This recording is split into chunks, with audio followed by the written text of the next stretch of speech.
Welcome to my review of Power Blade 2 on the NES. This and the first Power Blade are games that really don't get mentioned much at all for the NES, but if you enjoy action games, if you like games like Shatterhand, Batman for NES, the Mega Man series, any of those kind of games, then this is really going to be a game that you wouldn't want to miss out on. So this game has a lot of the standard type of gameplay that you would expect for the types of games that I just mentioned. It's very much in line with those type of games. Maybe maybe Mega Man, is not really the best comparison, but it's more like Shatterhand or Batman for NES. Even a little bit like Ninja Gaiden for NES. It plays more like those games. Now you can also transform into this more powerful character from what I remember, from what I just saw here. I haven't beaten this in a few years, but this is from my actual tutorial of the game, this footage, which I will link in the description. That'll explain all my strategies to beat the game and how the game works and everything like that. So there are going to be some of those more nuanced details you're going to be missing since, I do these reviews without a lot of research, even though I have beaten the game. I haven't refreshed my memory, so there are some things that are going to be hazy.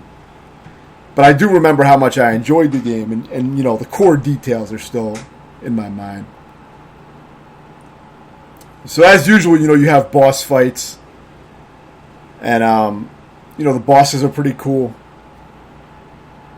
They're pretty much on par with bosses you would fight in like the Ninja Gaiden series for NES or the games that I mentioned. Very, very similar type of battles like that, but well done.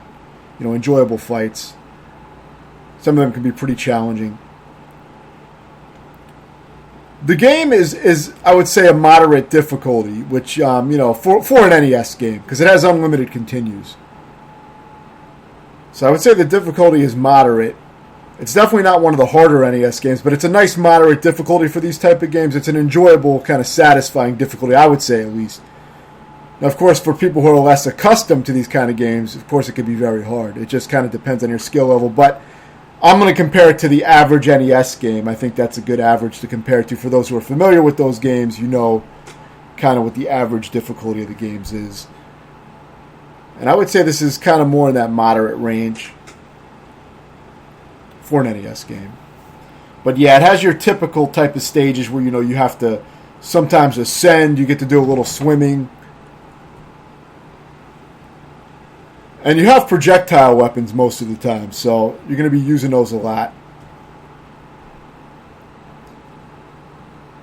And it has a nice variety of gameplay, as you go through the stages. It just feels like, the environments stay interesting, as you would expect. And see, sometimes you can change into this more powerful form. And I don't remember exactly how that is. I think it may be on some kind of timer, but I'm not sure. Because like I said, I haven't played this, and it's been a few years since I completed this, so it's a little hazy.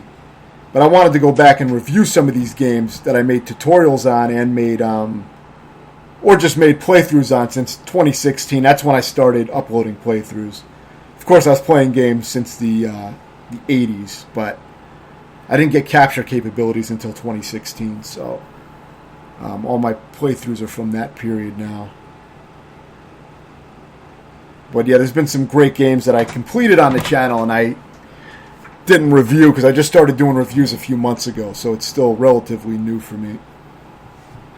But there's a lot of games that I'm going to go back and uncover from those tutorials and from those playthroughs and do reviews on, because there is a lot of cool games, some of them very obscure, that I played through on the channel.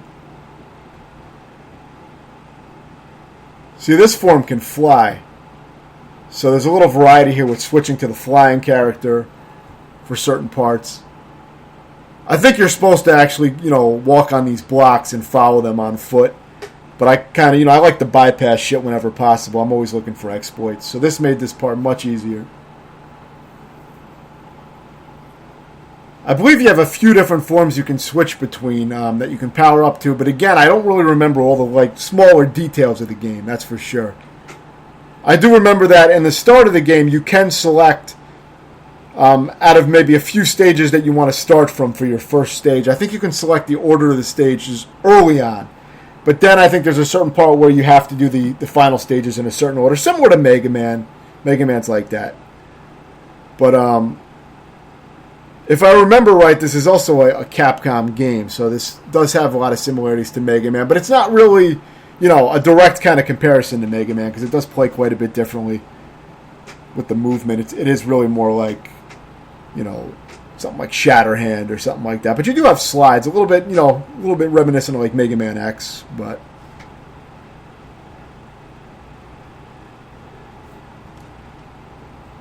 It's a very good action game, though. It's the action is always good, and it never feels cheap. It always feels like a well-balanced difficulty. But you'll definitely have to replay the stages and practice some parts to get the stages down. They can be challenging at times.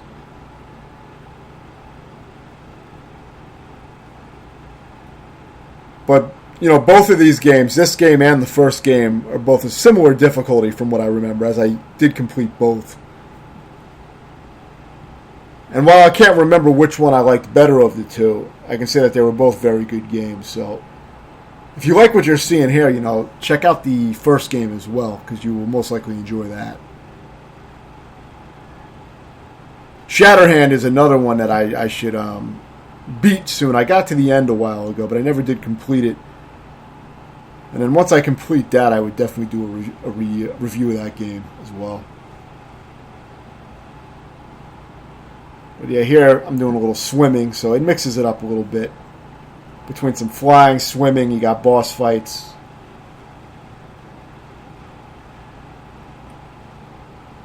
And the projectiles definitely are cool because, it gives you a little bit more... utility than just trying to punch everything. At least you have some projectiles and shit you can throw at enemies.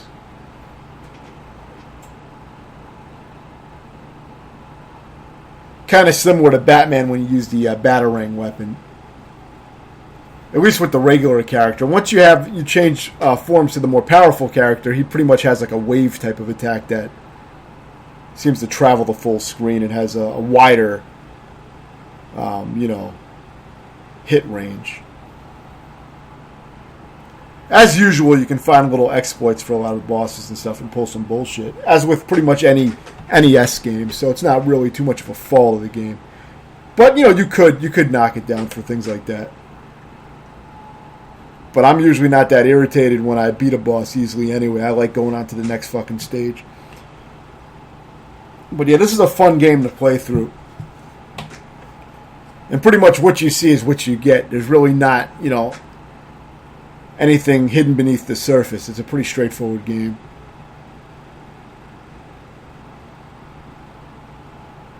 But I try to show a decent amount of gameplay. I mean, I could have chopped it up to about 5 minutes, probably, and made the same points. But with these quick reviews, I try to make sure that I include enough footage without making them too long. Because since all this review is I just chop up my my gameplay footage that I already had on the channel, and in this case from the tutorial version.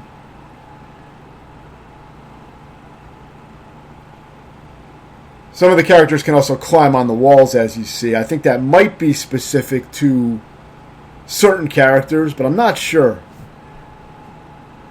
Like I said, a lot of it is pretty fucking hazy at this point. There's definitely going to be some of these games that were earlier from my channel that I beat some years ago that I'm definitely not going to be as clear on.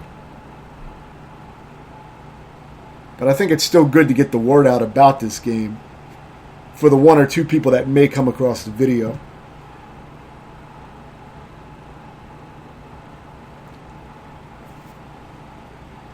So these might be the later bosses in the game, possibly the end bosses. I try to show the final bosses in a lot of my reviews of older games, at least, because, I don't feel like it's as much of a spoiler for the very old games. For newer games, I haven't reviewed any modern games, really, yet. I mean, except for some indies. And I will show the bosses on a lot of those as well, the final bosses. But this is also a game that does recycle bosses from what I remember. So you're going to fight some of the same bosses again, boss rush type of scenarios. But that's a very common thing from this period of games.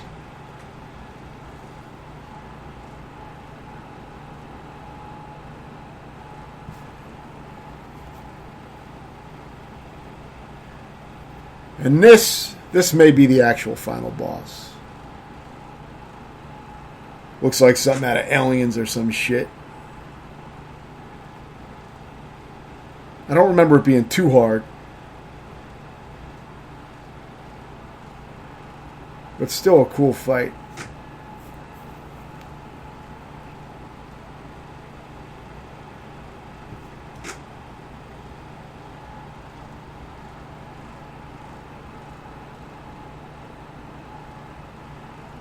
So yeah, overall, I would give this game an 8 out of 10. I think it's still a great action game. Especially for the time, this would have been... Actually, this is made by Taito, so I was wrong about Capcom. It does look like a Capcom game. For some reason, I thought Capcom made this. But, yeah, Taito. But, yeah, I would still say that this game, it's a great action game, and it would definitely stand up with similar types of games, especially indie games that are supposed to be in an NES style. This is better than a lot of those. So this is still quite a good game, and it still holds up great today. If you have any questions, let me know, and thanks for watching.